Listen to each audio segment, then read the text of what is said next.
Hello my dear student, good morning. आप देख रहे हैं यूट्यूब के चैनल लक्ष्य टीचिंग सेंटर। आप सभी का स्वागत है हमारे इस चैनल पर। तो आज का हमारा टॉपिक होगा संधि।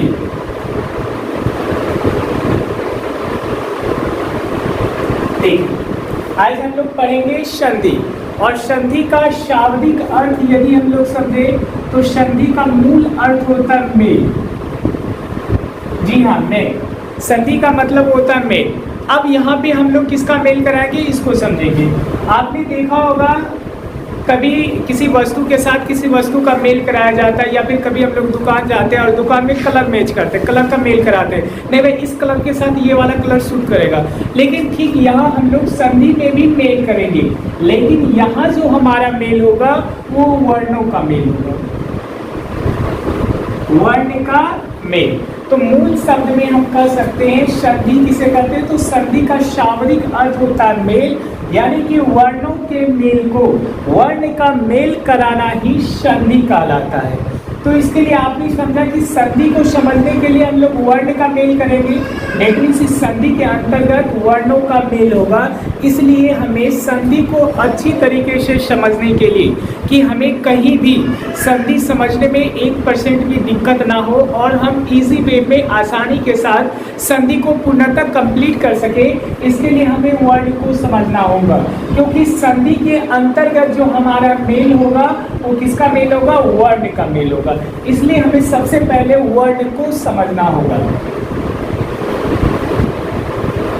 देखिए, ये है हमारे संधि का भाग वर्ण, जहां पर हम पूरी तरीके से वर्ण के बारे में आज समझेंगे, जानेंगे वर्ण कितने प्रकार के होते हैं, वर्ण किसे कहते हैं, कौन कौन से वर्ण मिलकर किस वर्ण का निर्माण करता है, पूरी संपूर्ण हम लोग वर्ण का ज्ञान लेंगे। तो सबसे पहले हम समझते हैं कि वर्ण किसे कहते हैं। तो इसके लिए परिभाषा दिया गया है, भाषा की सबसे छोटी इकाई जिसका पुनः खंडन कर पाना संभव ना हो उसे हम लोग वर्ण कहते हैं। भाषा की सबसे छोटी इकाई को वर्ण कहते हैं, या भाषा की सबसे छोटी इकाई जिसका पुनः खंडन कर पाना संभव नहीं हो उसे हम लोग वर्ण है। वर्ण कितने प्रकार के होते हैं, तो वर्ण 2 प्रकार के होते हैं। ध्यान दीजिएगा, वर्ण 2 प्रकार के होते हैं। कौन कौन से वर्ण, तो पहला हमारा वर्ण है स्वर वर्ण, और दूसरा हमारा वर्ण है व्यंजन वर्ण।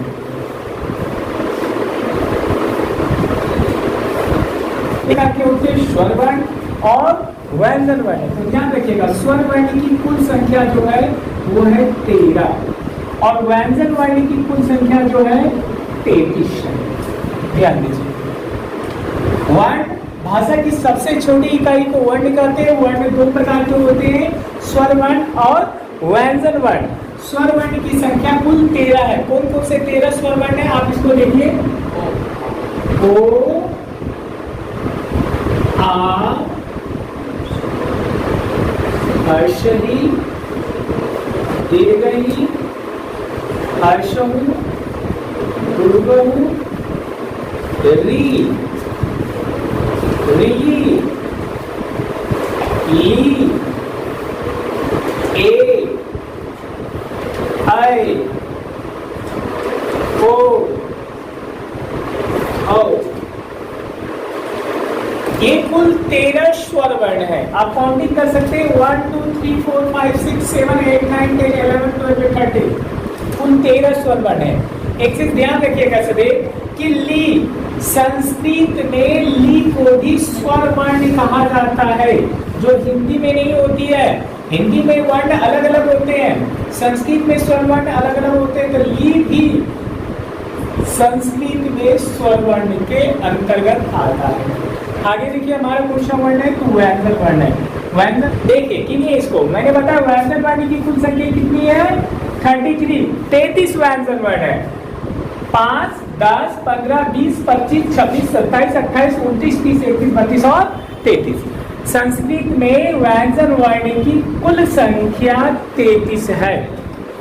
अब एक चीज और यहाँ समझिए, ये वर्ण तो समझ में आ गया, स्वर वर्ण 13 है और संस्कृत में व्यंजन वर्ण 33 है। स्वर वर्ण कौन कौन से थे, ओ से लेकर औ तक, और संस्कृत में व्यंजन वर्ण जो है क से लेकर ह तक, कुल 33 व्यंजन वर्ण है। अब इसमें एक कोड नेम दिया गया, क्या होती है देखिएगा आप लोग पेपर जब कभी पढ़ते होंगे तो पेपर में क्या होता है, तिलका मांझी भागलपुर यूनिवर्सिटी, एक लंबी नाम होती है। तो इसको इतना लंबा बोलने या लिखने से बचने के लिए क्या करता है, कोडिंग दिया जाता है। इसको शॉर्ट में बोलते हैं TMBU, TMBU। पेपर में ये दिया होता है, तिलका मांझी भागलपुर यूनिवर्सिटी, ठीक है, शॉर्ट में देते हैं। सुप्रीम कोर्ट को पेपर में कैसे लिखा जाता है, SC, सुप्रीम कोर्ट। तो उसी प्रकार से कि पूरा हमको को अंगो ना बोलना पड़े, इसके लिए इसको कोड नेम दिया गया, एक शॉर्ट नेम दिया गया। इसको बोला गया को अंगों को नाम दिया गया कोवर्ग। को अंगों को क्या बोला गया, कोवर्ग। चो को बोला गया चौवर्ग। उसी प्रकार से टो को क्या बोला गया, टोवर्ग।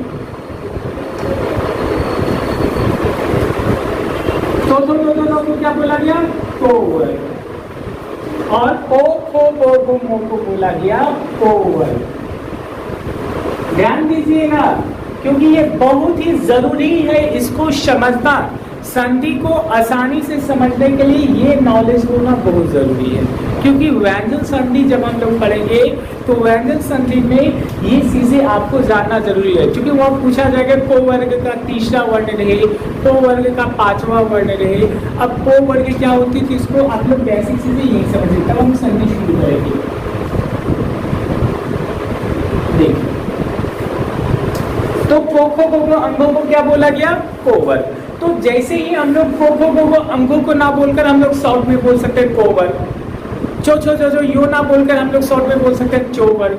टो नो ना बोलकर हम लोग बोल सकते हैं टोवर्ग।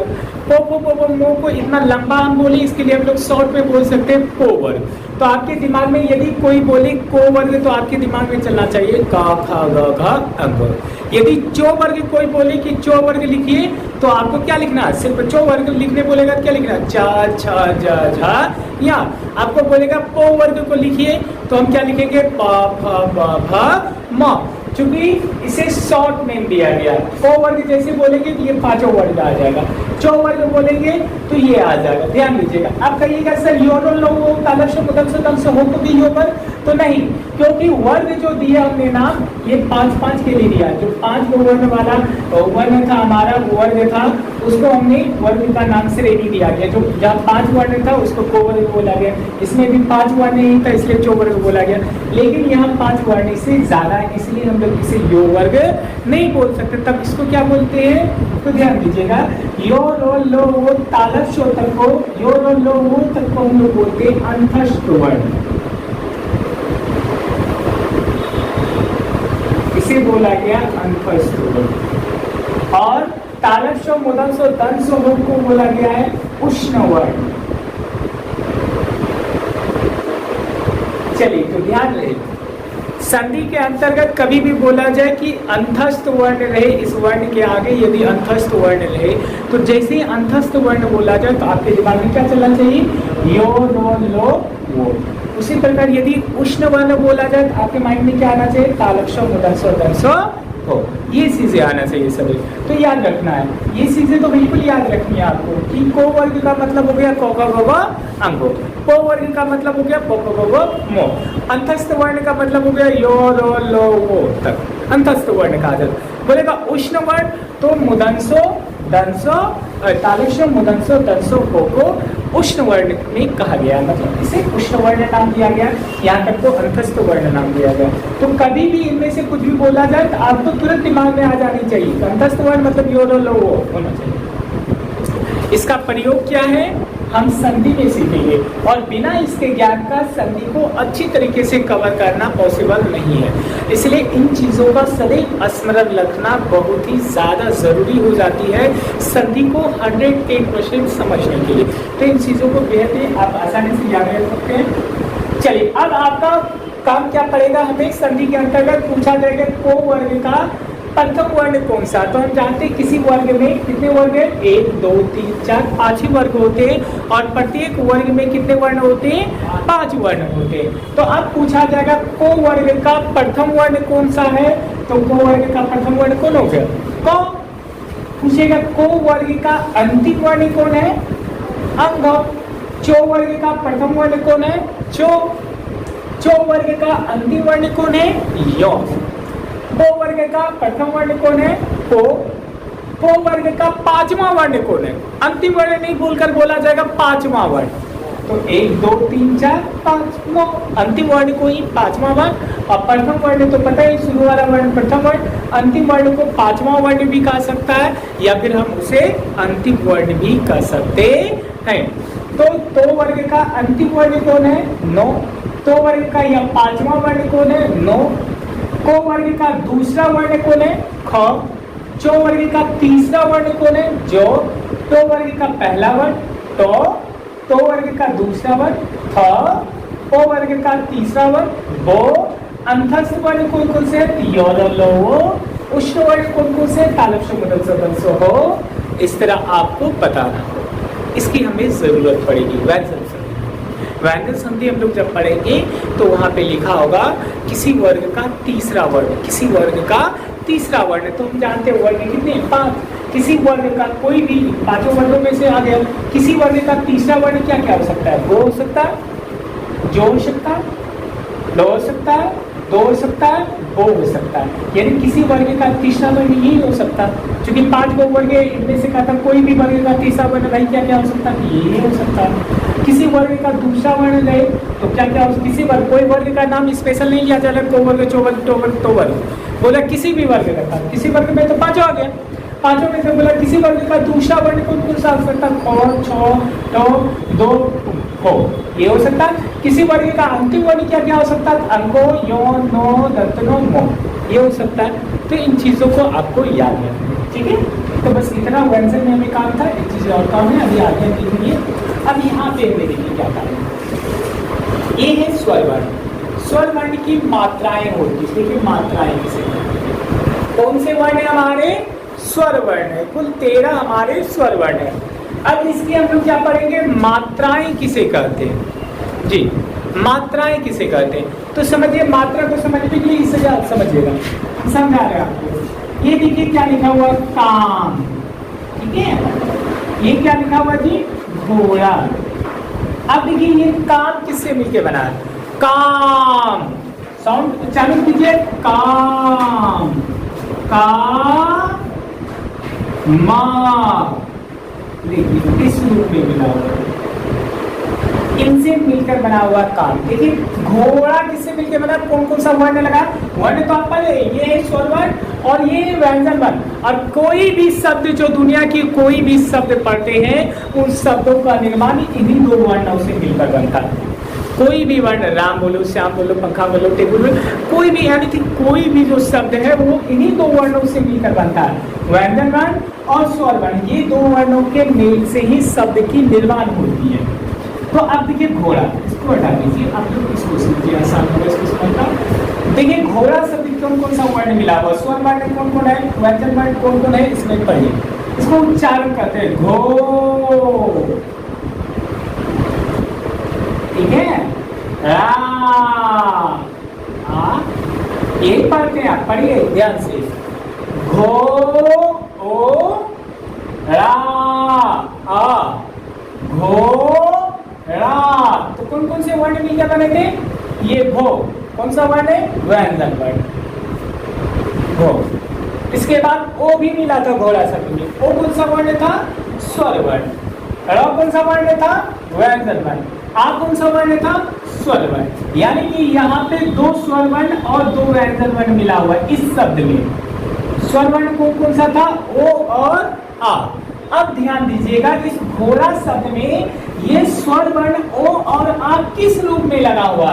तो देखिए इस घोड़ा में ओ जो किस रूप में लगा हुआ? इस तरह लगा हुआ ओ। और इसी घोड़ा में देखिए आ किस प्रकार लगा हुआ? डंडा के रूप में लगा हुआ, लगा है ना, लगा है ना जी। इसी को हम लोग कहते हैं मात्रा। क्या कहते हैं? मात्रा। किसी शब्द में स्वर वर्ण जिस रूप में लगा होता है उसको हम लोग कहते हैं मात्रा। इस घोड़ा शब्द में हमने देखा घो व्यंजन वर्ण, ओ स्वर वर्ण, रो व्यंजन, आ स्वर वर्ण। और यहाँ स्वर वर्ण, ये 2 स्वर वर्ण थे। ये दोनों स्वर वर्ण इस शब्द में किस रूप में लिखा हुआ था? ओ इस रूप में लिखा हुआ था, डंडा के रूप में, और एक मुरेठा में। आ किस रूप में था? इस डंडा के रूप में था। तो इसी को मात्रा कहते हैं किसी शब्द में। और कोई शब्द देखिए, दिखाते हैं और शब्द, तेज, देखिए तेज, देखिए तेज, देखिए इसमें जा, इसमें भी दो स्वर वर्ण है, ओ और ए। और ए किस रूप में लगा हुआ है? इस रूप में लगा है ना। और किस रूप में लगा? तो ओ की कोई मात्रा होती नहीं, इसलिए आपको कोई मात्रा नहीं दिख रहा। तो किसी शब्द के साथ स्वर वर्ण जिस रूप में लगा होता है, मिला होता है, उसी को हम लोग कहते हैं मात्रा। तो देखिए किसी शब्द में आपका स्वर वर्ण किस किस रूप में यूज होता है वो देखिए। तो मात्रा को जब किसी वर्ण में लगता है व्यंजन में, तो उसकी कोई मात्रा नहीं। जैसे जॉब में देखा कोई मात्रा नहीं दिख रहा, तो सिर्फ होता। आप किसी शब्द में इस रूप में लगता है, हर्षई किसी शब्द में इस रूप में लगा जाता है, दीर्घई जब किसी शब्द में लगता है इस रूप में, हर्षो इस रूप में, और दुर्गो इस प्रकार, री होगा इस तरह नीचे, री होगा तो नीचे इस तरह होगा, ली की मात्रा नहीं होती है। ए किसी शब्द में इस प्रकार, ऐ लगा होगा तो इस प्रकार लगा होगा, ओ किसी शब्द में इस प्रकार, और ओ इस प्रकार है। चलिए, तो इसे हम लोग कहते हैं मात्रा। और मात्रा को जानना बहुत ही ज़्यादा जरूरी है संधि को आसानी से समझने के लिए। तो ध्यान रखिएगा, ओ की कोई मात्रा नहीं होती। डेट मीन्स ओ जब किसी व्यंजन में लग भी जाता है वर्ण के लिए, तो उसकी कोई सिंबल आपको डिनोट नहीं करती है, कोई मतलब संकेत नहीं देगा। लेकिन आ लगेगा तो इस तरह दिखा देगा। हर्षई जब किसी शब्द में लगेगा इस तरह, दीर्घई इस तरह। कहने का मतलब ओ, देखिए इसको भी वही पढ़ते हैं, आ, हर्षई, दीर्घई, हर्षु का, दुगु का, ली, ए, ओ, ये कहा जाता है।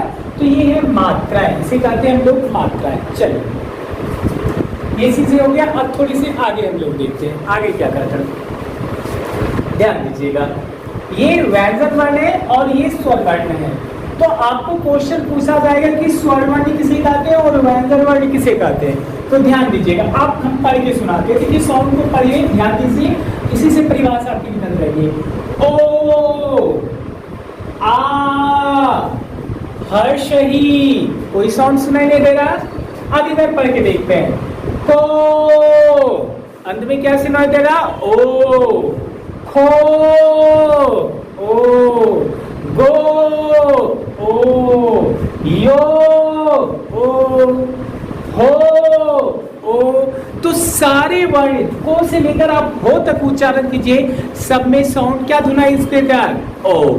यानी कि क से लेकर ह तक जो व्यंजन वर्ण है, इन सभी वर्णों में क्या मिला हुआ है?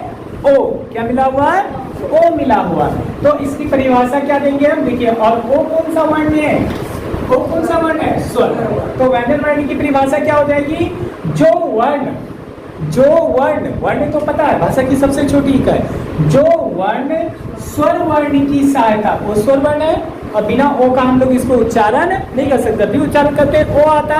तो जो वर्ण स्वर वर्ण की सहायता से बोली जाए, जो वर्ण स्वर वर्ण की सहायता से बोली जाए, उसे हम लोग क्या कहते हैं? व्यंजन वर्ण कहते हैं। यानी कि इसको कह सकते हैं हम लोग मिलावटी वर्ण है। कैसा वर्ण है जी? मिलावटी। यानी कि इसमें मिलावट है, इस वर्ण में क्या है जी? मिलावट है। मिलावट किया गया, इन सब में ओ मिला हुआ है। लेकिन इधर जो स्वर वर्ण आप देख रहे हैं, ये प्योर शुद्ध देसी सरसों तेल की तरह है। इसमें 1% भी कोई मिलावट नहीं है। ये ओ और कुछ सुनाई देता है, आ और कुछ सुनाई देता है नहीं। तो यानी कि ये प्राकृतिक रूप से वर्ण है। यानी कि इसको उच्चारण करने के लिए, लिखने के लिए, बोलने के लिए हमें किसी की सहायता, सपोर्ट की जरूरत नहीं पड़ती। इसलिए व्यंजन स्वर वर्ण किसे कहेंगे?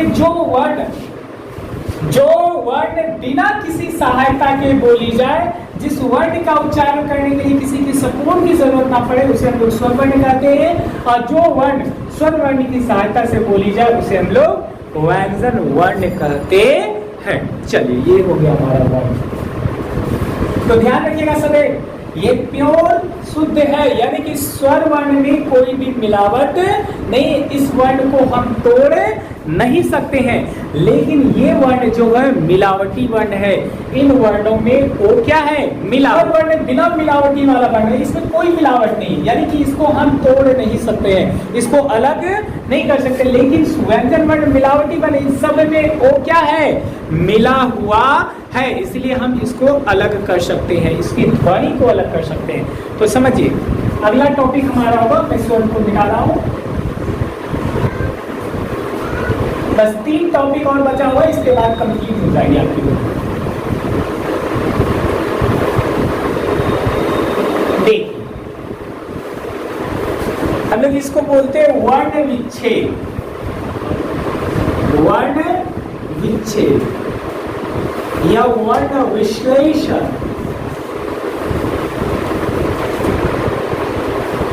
ध्यान दीजिए, वर्ण विच्छेद किसे कहते हैं, वर्णों की या शब्दों की ध्वनि को अलग करना वर्ण विच्छेद कहलाता है। किसी भी वर्ण की ध्वनि, ध्वनि समझते हैं, ध्वनि समझते हैं, ध्वनि का मतलब होता है हम जब किसी वर्ण का उच्चारण करते हैं या किसी शब्द को जब हम बोलते हैं तो हमारे मुख से जो ध्वनियां निकलती है, ठीक है, उसी को अलग अलग लिखना ही क्या कहलाता है, वर्ण विच्छेद कहलाता है। जैसे एग्जाम्पल से बोलिए, हम को बोलते हैं, को जब उच्चारण करते हैं को, तो देखिए को उच्चारण करने के लिए आप को के साथ क्या बोलते हैं, ओ, ये बोलते हैं, पढ़े इसको, को के बाद ये ओ भी बोलते हैं। तो इसी ध्वनि को अलग करना, किसी वर्ण अथवा किसी शब्द की ध्वनि को अलग करना क्या कहलाता, वर्ण विच्छेद कहलाता है। को कैसे अलग किया, देखिए को, क्योंकि मैंने बताया व्यंजन वर्ण क से लेकर ह तक जो है मिलावटी वर्ण है, इन सभी वर्णों में वो क्या है, मिला हुआ है। अलग करना है तो इस तरह अलग किया जाता है, खो, देखिए खो, खो के बाद क्या बोल रहे हैं, ओ, तो यहाँ देखिए खो के बाद खो बोल रहे हैं ना, इसको अलग करना होता है। अब कहिएगा सर हलन क्यों लग जाना है, तो देखो बात क्या है ना, एक बच्चा मान के चलो किसी खिलौने के साथ खेल रहा है, उसका अपना है, उसके साथ है, ठीक है, तो पूरा खुश है, हैप्पी हैप्पी है, लेकिन अचानक क्या करो, उसके खिलौना को उससे छीन लो, फिर देखना मुंह फुला लेगा ना, एकदम बैलून जैसा मुंह कर लेगा, या फिर एक्सप्रेशन मुंह का क्या हो जाएगा, चेंज हो जाएगा, रोने लगेगा, उदास हो जाएगा, ठीक है, चिल्लाने लगेगा। तो मतलब कहीं ना कहीं उसमें चेंजेस आ जाते हैं। किसी को किसी चीज से अलग कर दिया जाए तो बड़ी चेंजेस आ जाते हैं, या फिर कोई वस्तु बना हुआ किसी चीज से बना हुआ है, या कोई मिक्स कलर है उसमें, उस कलर को आप बाहर कर दो, देखना उसका कलर दूसरे जैसा फिर दिखने लगेगा। तो सेम चीजें यहाँ भी है कि जब हम व्यंजन, ये तो मिला हुआ था, इसमें ओ मिला हुआ है तो इस तरह दिख रहा है, बिना हलन का दिख रहा है, लेकिन जैसे ही इसके ओ को हम बाहर कर देंगे, इसकी ध्वनि को बाहर कर देंगे, तो अब ये क्या होगा, अधूरा हो गया। क्योंकि व्यंजन वर्ण किससे मिलकर बना, ध्यान दीजिएगा, ये क से लेकर ह तक जो व्यंजन वर्ण है, इन सभी में ओ क्या है, मिला हुआ है, यानी ओ मिलने के बाद ये पूरा वर्ण है, ये पूरी तरह व्यंजन वर्ण है, लेकिन इसके वर्ण को हम अलग कर देंगे तो ये क्या हो गया, अधूरा हो गया। अब अधूरा होता है, अधूरा मैंने पता है एक बच्चे से उसके खिलौना उसके पास है, पूरा एकदम मस्ती में खेल रहा बाबा खेल रहा है, अब सोचा क्या करो उसका खिलौना छीन लो, तो देखो उसका मुंह का एक्सप्रेशन चेंज हो जाएगा, फेस का एक्सप्रेशन चेंज हो जाएगा। तो उसी प्रकार से हम किसी व्यंजन वर्ण से उसके स्वर को अलग कर देते हैं, तो अलग करेंगे तो एक्सप्रेशन चेंज होगा। तो यही चीज अपने एक्सप्रेशन, अपने उदासी को, अपने अकेलेपन को जो व्यंजन वर्ण दिखाती है वो किस रूप में दिखाता है, हलन लगा के दिखाता है कि भाई हम क्या है, अधूरे हैं, यानी कि हमारा जो स्वर वर्ण था उस अधूरा का हो गया, हमसे बिछड़ गया है, यानी कि हमारी स्वर वर्ण हमसे क्या है, जुदा हो गया है। ये चीजें बताता है, कौन बताता है, हलंत बताता है। यानी कि कहने का मतलब है कि हलंत हमें यह स्पष्ट करती है कि हमारे अंदर कोई भी स्वर वर्ण मिला हुआ नहीं, हमारा स्वर वर्ण हमसे क्या हो गया, जुदा हो गया है, ठीक है, ये चीजें ये बता रहा है। तो उसी प्रकार गो को बोलेगा वर्ण विच्छेद कीजिए, तो कर लीजिएगा इस फॉर्म में गो, तो गो में हलंत लगा देंगे और वो इस तरह तोड़ सकते हैं। चलिए आप तोड़ने सीखे तो जोड़ने भी तो सीखे। चलिए अब उससे पहले एक क्वेश्चन पूछेंगे कि ये गो और इस गो में क्या अंतर है, ठीक है, तो इन दोनों में डिफरेंस क्या है, मतलब अंतर क्या है कि ये गो और ये गो में अंतर क्या है। तो इस गो में स्वर वर्ण क्या है, मिला हुआ, और इस गो में स्वर वर्ण मिला हुआ नहीं है। कहने का मतलब ये स्वर सहित है और ये स्वर रहित है, यानी रहित मतलब इसमें स्वर वर्ण मिला हुआ नहीं, और ये स्वर वर्ण सहित है, बता दीजिएगा। यानी कि ये पूरा व्यंजन वर्ण है और ये क्या आधा है। आप चाहें तो आधा को ऐसे भी लिख सकते हैं, ठीक है। तो ध्यान दीजिए, आप याद आधे को कैसे लिखा जाता है ये ध्यान दीजिए। इस आधा को हम लोग ऐसे भी लिख सकते हैं, ठीक है। आधा को ऐसे भी लिखा जाता है, लिखते भी आधा को ऐसे लिखते हैं ना, आधा को ऐसे लिखा जाता है। उसी बता दीजिए चौ प्लस उस। जैसे ही स्वर वर्ण को हम व्यंजन वर्ण से अलग कर लेते हैं, कैसे हो सकते, तो उसके नीचे क्या आ जाता है, हलंत आ जाता है। क्या आ जाता है, हलंत आ जाता है। अब ये आधा चो हो गया, तो आधा चो जब लिखने की बारी आएगी तो हम ऐसे लिखेंगे। कहने का मतलब आई थिंक कि दैट मीन्स कि ये हो गया। देखिए यहाँ पे जैसे देखिए पक्का, पक्का समझो आपको पक्का ऐसे लिखा जाता है, पक्का लिखा जाता है ना। तो देखिए इस पक्के को हम लोग ऐसे भी लिख सकते हैं, ओ में हलंत कच्चा लिखना हो तो चो में हलंत, ठीक है। ख्याल लिखना हो तो खो या कर, ये भी ख्याल है, ठीक है।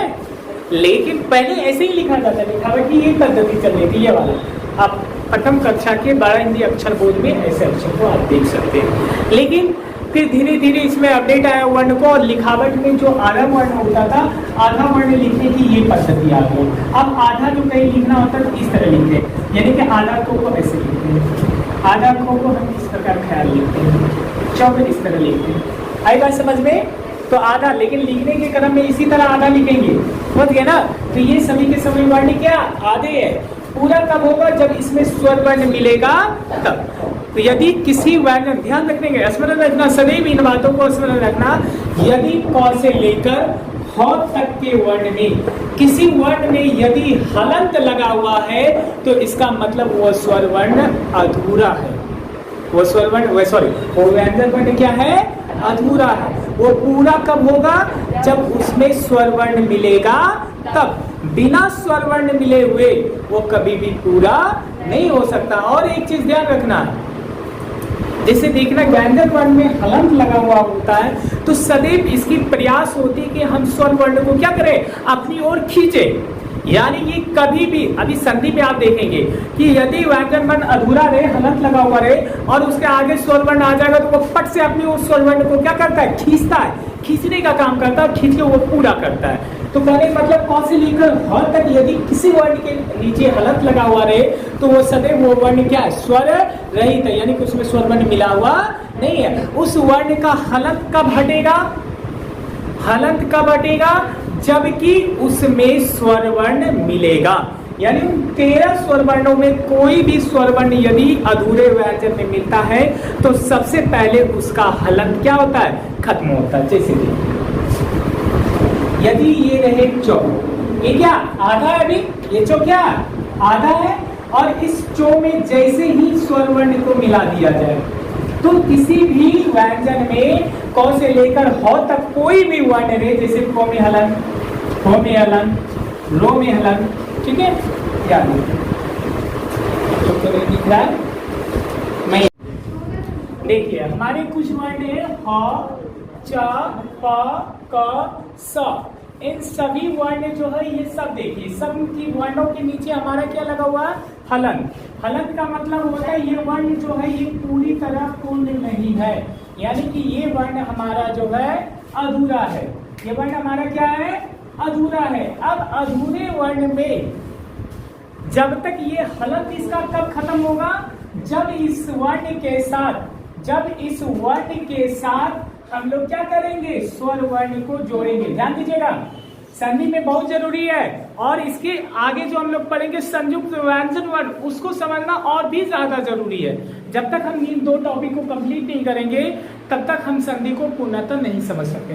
तो देखिए ये है हमारा व्यंजन वर्ण, लेकिन ये सभी व्यंजन वर्ण जो है ये पूरा नहीं है, ये अधूरा है।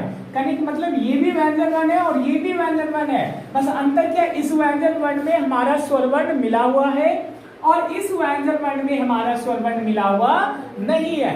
अब इन व्यंजन वर्णों का हलंत कब खत्म होगा, जब इन व्यंजन वर्ण के साथ, जब इस व्यंजन वर्ण के साथ क्या होगा, स्वर वर्ण का मेल होगा। चाहे वो स्वर वर्ण ओ हो, आ हो, हर्षई हो, दीर्घई, कोई भी स्वर वर्ण, यानी 13 स्वर वर्णों में से कोई भी वर्ण यदि इसमें मेल होता है तो सबसे पहले इसका हलंत क्या होगा, खत्म होगा। तो ध्यान दीजिएगा, अभी आपने पढ़ा ओ, और ओ जब किसी व्यंजन में भी मिलेगा तो उसकी कोई भी मात्रा नहीं होती है। यानी कहने का मतलब ऐसा वस्तु है जिसको किसी में मिला भी दो तो वो कोई भी रंग या चेंजेस लाता नहीं है, सिर्फ काम क्या करता है, इसमें ओ मिलेगा। हमने बताया कि कोई भी क से लेकर ह तक किसी व्यंजन वर्ण के नीचे यदि हलंत लगा हुआ रहे तो इसका मतलब वो वर्ण क्या, अधूरा है, यानी कि उसमें स्वर वर्ण मिला हुआ नहीं है। और हलंत लग गया तो समझिए वो हलंत कब हटेगा, तो उसके लिए कहता भैया हमने नीचे यदि हलंत लग गया तो ये तभी हटाएंगे जब हमने में स्वर वर्ण आके क्या करेगा, मिलेगा। तो जैसे ही स्वर वर्ण मिला, इस हो में ओ मिला तो ये क्या हो गया, हा पूरी तरह हो गया, हलंत इसका क्या हो गया, हट गया। ध्यान से देखिए, उसी प्रकार चौ में जब ओ मिल जाएगा तो ये क्या बन जाएगा, च, हलंत हट गया, ठीक है।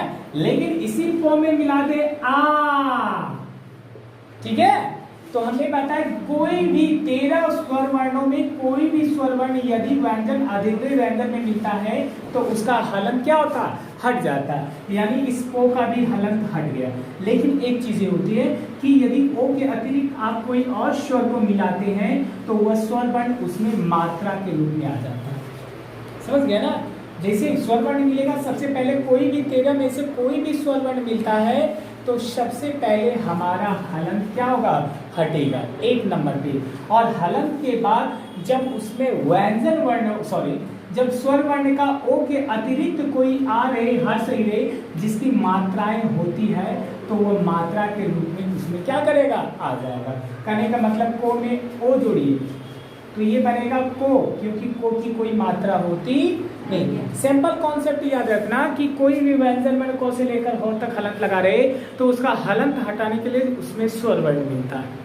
अब कोई भी 13 स्वर वर्णों में से कोई भी स्वर वर्ण मिलेगा तो उसकी मात्राएं हट जाएगी। बस अंतर क्या होगी, उसका कोई भी स्वर वर्ण यदि आके व्यंजन वर्ण क से लेकर हो तक हलंत लगा रहे, उसमें कोई भी स्वर वर्ण आके मिलता है तो सबसे पहले उसका हलंत हटेगा।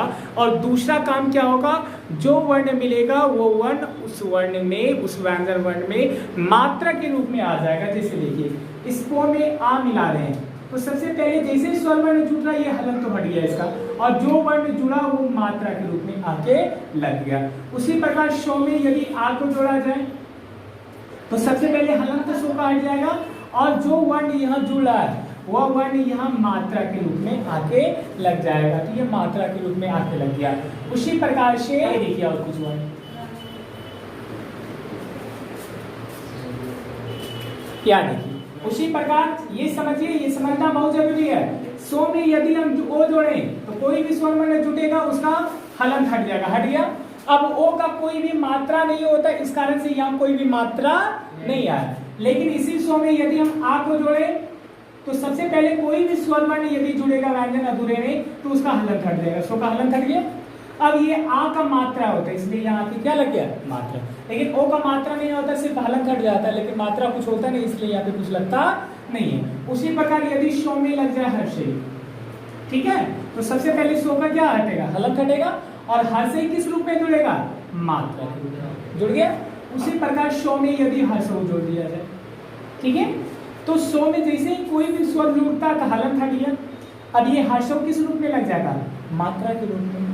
उसी प्रकार मोरे और इसमें जोड़ना है ए, तो कोई भी स्वर वर्ण जुटेगा हलंत हटेगा, मोका हट गया, और ये किस रूप में लग गया, मात्रा के रूप में। उसी प्रकार रो रे और इसमें जोड़ना ओ, जैसे भी कोई स्वर वर्ण जुटेगा तो इसका रो का हलंत हटेगा, हट गया। अब ओ का कोई भी मात्रा होता नहीं है इसलिए इसमें कोई मात्रा नहीं है। इस तरह जोड़ सकते हैं। यदि इसको जोड़ सकते हैं तो आप तोड़ भी सकते हैं। तो चलिए, जोड़ने सीख गए तो तोड़ने भी सीखे, थोड़ी सी तोड़ के दिखाते हैं आपको। और तोड़ना बहुत ज्यादा जरूरी है। देख, यदि जोड़ दिए तो तोड़िए। का किससे मिलके बनाई जी, क में हलंत जोड़ आ, इसी से ना, इस को में हलंत में क्या जोड़ा हुआ, आ, तब ना ऐसा बना। अभी जोड़ के दिखाए ना, सो में आ तो सा, तो को में आ क्या जुड़ा, का। उसी प्रकार माँ किससे मिलके बना है? मो में हलंत जोड़ आ। पा तो पो में हलंत जोड़ आ। सा तो सो में हलंत जोड़ आ।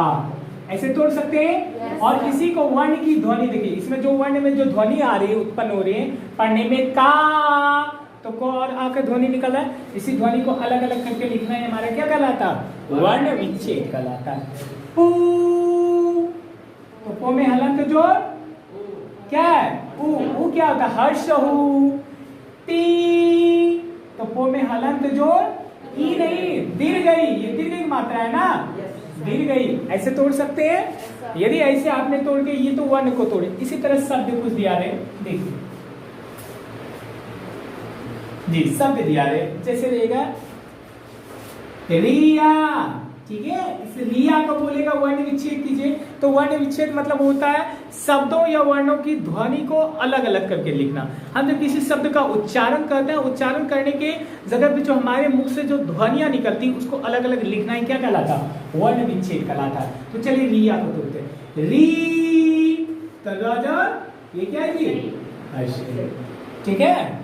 या यजर आ, बन गया रिया। चलिए इसी को हम लोग कहते हैं वर्ण विच्छेद। वर्ण की ध्वनि को, इसको पढ़ने में यही ध्वनि निकल जाता, देखिएगा रिया रिया, ये पढ़ रहे थे, ये ध्वनि मुख से निकलता है। इसको उच्चारण करने में इसी ध्वनि को अलग अलग करके लिखना, क्या कहलाता? वर्ण विच्छेद कहलाता। अब एक और क्वेश्चन आएगा जो बहुत जरूरी और मोस्ट है, हमारे स्वर संधि में भी है, हर संधि में जरूरी है। करना क्या होता है, ये पकड़ना बहुत जरूरी होता है। इस रिया शब्द का अंतिम वर्ण क्या है? तो रिया का अंतिम वर्ण क्या है जी? जब कब तोड़ेंगे, देखिए देखने से तो यह लगता है, लेकिन अंतिम वर्ण जब खोजना हो तो हम क्या करते हैं? वर्ण विच्छेद करते हैं। वर्ण की ध्वनि को क्या करते हैं? अलग करते हैं। तो या को तोड़े तो क्या मिला अंत में? आ। यानी कि इस रिया शब्द का अंतिम वर्ण क्या आया? आ। अंतिम वर्ण क्या है जी? आ आया। अब देखिए आगे देखिए,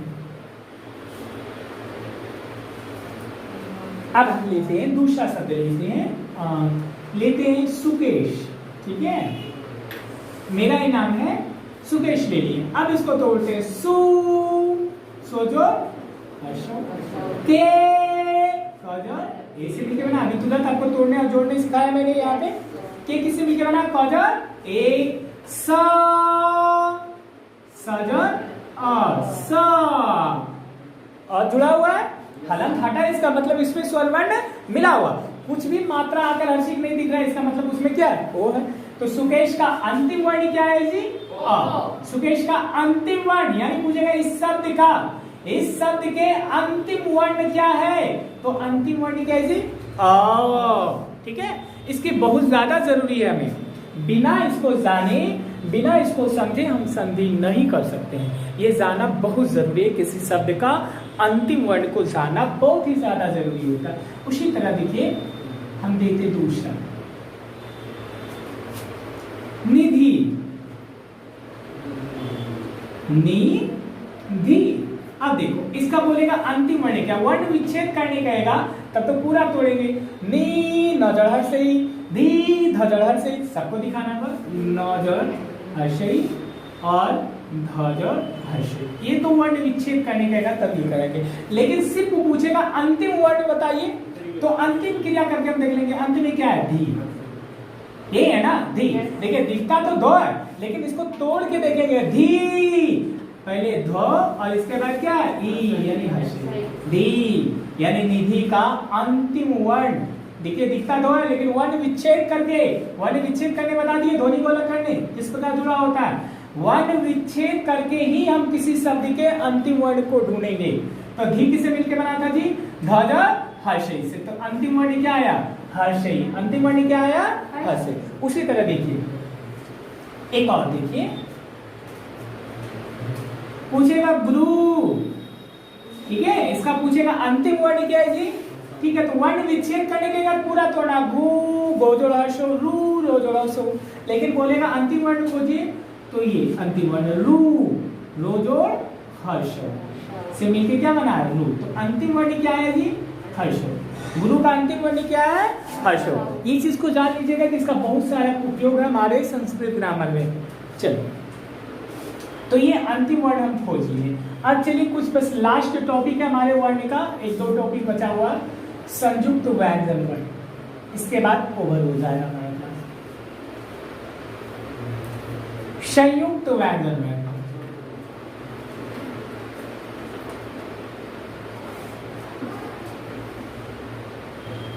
संयुक्त व्यंजन वर्ण। देखिए व्यंजन वर्ण तो पता है, व्यंजन वर्ण मतलब क से लेकर ह तक, क से लेकर ह तक को हम लोग कौन सा वर्ण कहते हैं?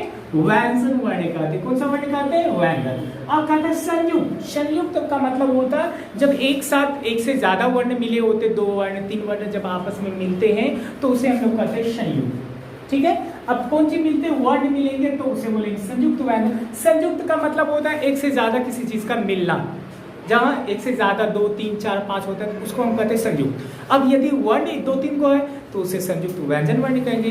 यदि उसके संयुक्त आदमी तीन चार को है तो संयुक्त आदमी बोलेंगे। संयुक्त रूप से आदमी आया था मार करने में, मतलब कई लोग एक साथ मिलके आए थे, तो संयुक्त व्यंजन वर्ण। यानी कि देखिए यहाँ वर्ण भी कहा है, वो भी कौन सा वर्ण है? व्यंजन, यानी क से लेकर हो तक का ही वर्ण मिला हुआ, यानी कि एक साथ दो तीन वर्ण यदि आपस में मिलते हो वो भी कौन सा वर्ण?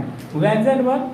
यदि दो को व्यंजन वर्ण मिलकर कोई वर्ण का निर्माण करती हो, यानी मिलने के बाद संयुक्त होने के बाद एक साथ दो वर्ण व्यंजन वर्ण मिलने के बाद किसी वर्ण का निर्माण करती हो तो उसे हम लोग कहते हैं संयुक्त व्यंजन वर्ण। जैसे देखिए ये जो आप देख रहे हैं, ये इसको पढ़ते हैं हम लोग आक्षो, लेकिन ये आक्षो नहीं है, ये एक्चुअल में काक्षो है। काक्षो, देखिए इसका साउंड, ये काक्षो किससे मिलकर बना है? ये कैसा वर्ण है? ये है संयुक्त व्यंजन वर्ण, यानी कि इसमें दो व्यंजन वर्ण मिला हुआ, दो व्यंजन। संयुक्त मतलब मैंने बताया एक से ज्यादा होनी चाहिए, यानी दो को व्यंजन वर्ण मिलने के बाद ये वर्ण बना है काक्ष, यानी क में हलन जोड़ स मिलने के बाद क्या बनता है? काक्ष। पढ़िए काक्ष, काक्ष। ठीक है, आप चाहें तो फेसबुक, ट्विटर, इंस्टाग्राम, व्हाट्सएप कहीं पे जाइए, हिंदी टाइपिंग में जाइएगा, और यदि टाइपिंग में कोई शब्द लिखना हो आपको, जैसे क्षत्रिय लिखना, ठीक है, तो क्षत्रिय ये काक्ष आपको नहीं मिल रहा है, ठीक है, हिंदी टाइपिंग में, तो काक्ष आप कैसे लिख सकते हैं? को लिखना, को में हलंत लगा दीजिएगा। सबसे पहले को लिख के क्या लिखना? हलंत लगाना, और उसके बाद मुदंसो को टाइपिंग में देखना, तुरंत ये बन जाएगा, काक्षो बन जाएगा। ठीक है, यानी ये वर्ण हलंत लगाना को में आधा वर्ण, और इसके बाद सो को टाइप करना, जैसे मुदंसो डालेगा तुरंत वो क्या बन जाएगा? काक्ष, क्योंकि इस वर्ण में ये जुड़ने के बाद क्या बनता है? काक्ष। उसी प्रकार से हमारा वर्ण है त्र, ये भी संयुक्त व्यंजन वर्ण है, ये भी दो को व्यंजन वर्ण। देखिए को भी व्यंजन वर्ण, सो भी व्यंजन वर्ण, तो दोनों मिले संयुक्त हुआ। संयुक्त मतलब एक साथ मिला, दोनों वर्ण कौन सा? व्यंजन वर्ण है, इसीलिए हम लोग कहते हैं दो को व्यंजन वर्ण जब संयुक्त हुआ, दो व्यंजन वर्ण संयुक्त होने पर कौन सा वर्ण बना? काक्ष। इसीलिए हम लोग इसे कहते हैं संयुक्त व्यंजन वर्ण, यानी दो को व्यंजन वर्ण मिलने के बाद यदि वर्ण बनाता हो तो उस वर्ण को हम लोग क्या कहते हैं? संयुक्त व्यंजन वर्ण। तो काक्ष किससे मिलकर बना? को, ये भी व्यंजन वर्ण है, सौ ये भी व्यंजन वर्ण है, दो व्यंजन वर्णों के मिलने से काक्ष बनता है। उसी प्रकार तो किससे मिलता है? तो और रो जब मिलता, आधा तो में जब रो मिलेगा, आप इस चीज को फेसबुक पे भी देख सकते हैं, व्हाट्सएप पे भी हिंदी टाइपिंग में जाके आप इस चीज को देख सकते हैं। आधा तो लिखना और इसके बाद रो को टच करना, जैसे रो टाइप करेगा वो क्या बन जाएगा? रो बन जाएगा।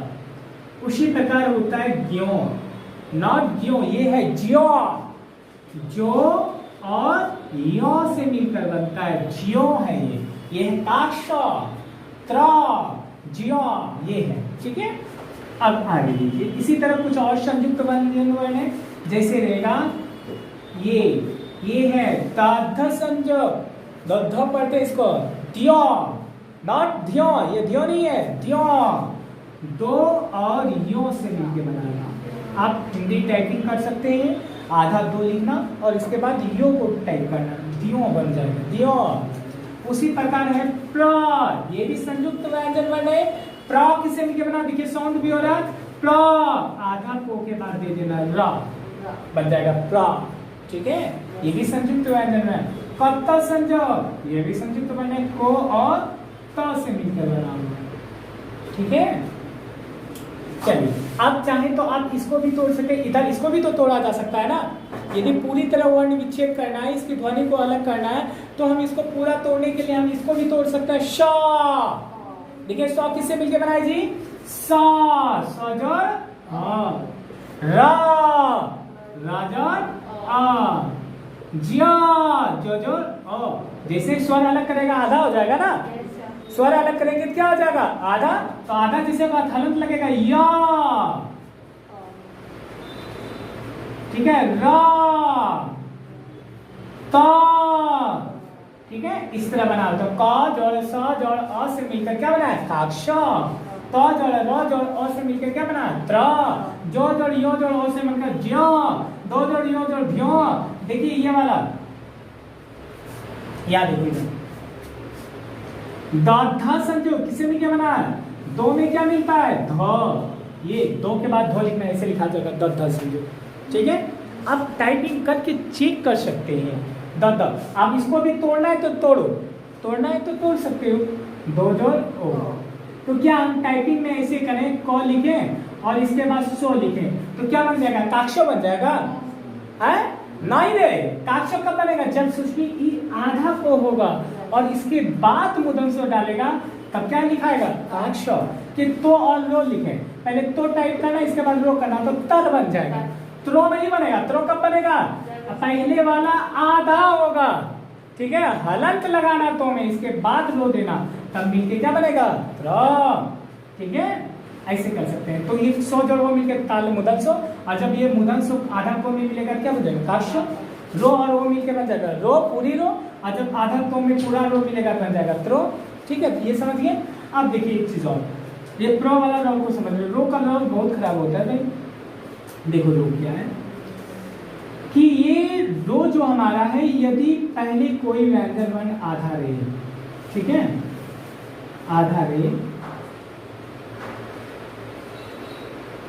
आधा रे, कोई भी व्यंजन वर्ण आधा रे, और उसके बाद यदि रो दे दिया जाए पूरी रो, तो वो इस तरह बना जाता है। प्र समझो, ऐसे हो जाएगा। आधा चो के बाद रो दे दो, श्र समझो, सो के बाद श्र समझो, ऐसे हो जाएगा। आप चाहें तो इसको भी तोड़ सकते हैं। यदि वर्ण विच्छेद करना होगा, कोई शब्द रहेगा, तब पूरा तोड़ना होगा। रो को भी तोड़ के दिखाना होगा। देखिए अब इसी रोल देखिए, ये बाद में रो लगता है किसी वर्ण पे, पहले वो आधा वर्ण जिसमें मोरो संयोग क्रो संयोग ट्रो संयोग बन जाएगा, वो आधा वर्ण दे दो, उसके बाद रो दे दो, क्रो संयोग मोरो संयोग बन जाएगा। लेकिन जब रेट लिखना हो, क्या लिखना जी? रेट लगाना हो, तो रेट लगाने के लिए क्या करेंगे? सबसे पहले आधा रो को ले हैं, यहाँ लेते हैं आधा रो, यानी आधा रो ले लो। अब जिस पर आपको रेट लिखना हो, जिस पर आपको रेट लिखना हो, उस वर्ण को लिख दो, ओ लिख दो, ये बन जाएगा पो पर रे। आधा रो के बाद आप चो दे दो, बन जाएगा चो पर रे। आप हिंदी टाइपिंग भी व्हाट्सएप पे कर सकते हैं यदि आपको लिखना हो, ठीक है, और हिंदी टाइपिंग में लिखना हो, कुछ अर्चना लिखना हो, तो चो पर रे कैसे लिखेंगे? तो ऐसे ही लिखाएगा। पहले रो ले लीजिए, हलंत लगा दीजिए, इसके बाद चो डालिए, यानी आधा रो में चो जैसे ही डूबता क्या बन जाता है? चो पर रेप हो जाता। अब कहिएगा नहीं सर हम रो लिखेंगे और इसके बाद चो लिखेंगे, तो ये बन जाएगा रच, रोचो रच। ये चौपर रेप नहीं हुआ। चौपर रेप कब होगा? जब रो आधा होगा शुरू में और इसके बाद पूरा वर्ण होगा, तो ये बन जाएगा चौपर रेप। तो रेप कैसे लिखना पता चल गया? मोपर रेप कैसे मिलके बना है बताइए तो? रो प्लस मो प्लस ओ से मिलके बना मोपर रेप। यदि आपको पूछा जाएगा ये सूर्य को हाथ तोड़िए, सूर्य का वर्ण विच्छेद कीजिए, तो शू सोजो दुर्गो।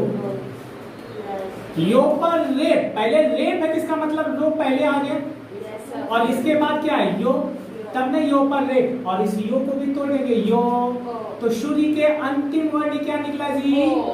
ओ, ठीक है। उसी लेगा परिक्रमा, प्री प्रमाण मान के चलिए, प्रमाण। इसका बोलेगा वर्ण विच्छेद कीजिए जी, तब प्रा, तो जानते हैं रा कैसे लगता है जी? पहले आधा वर्ण को में लगाना, इसके बाद रो। अब वर्ण विच्छेद कर रहे तो पूरा बीच में तो रो सोसा नहीं लिखेंगे, इसको भी आता रो, इसके बाद क्या? मा मोजोड़ आ, इसके बाद क्या है? नो नोजोड़ ओ। चलिए इसकी जरूरत, तो प्रमाण क्रांति वर्ण क्या है जी? चलिए तो खत्म होती है हमारी यहाँ पे वर्ण। ये था हमारा संधि का भाग वर्ण, ध्यान दीजिएगा।